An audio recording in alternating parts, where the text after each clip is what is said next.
নমস্কার। একটি উপায় বলছি, আপনারা সব করুন।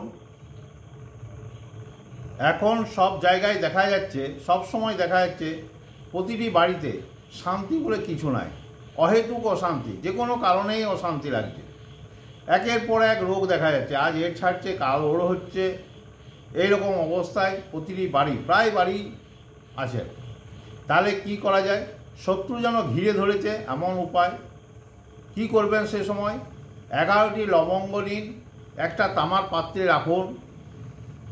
সেই তামার পাত্রে একটু কর্পূর দিয়ে সেই লবঙ্গগুলোকে জ্বালিয়ে দিন। একটা জায়গায় রেখে লবঙ্গগুলোকে জ্বালালেন।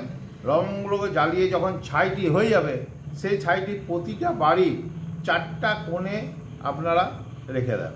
একটু একটু করে 4টা কোণে আপনারা রেখে দেন প্রতিটা বাড়ি। তাহলে দেখুন, আপনার যত সব বাড়ির নেগেটিভ এনার্জি সব চলে যাবে, অশান্তি দূর হবে, অহেতুক অশান্তিও হবে না, নিজেদের মধ্যে সুসম্পর্ক বজায় থাকবে, ভালোবাসা থাকবে। এটা করে দেখুন। নমস্কার।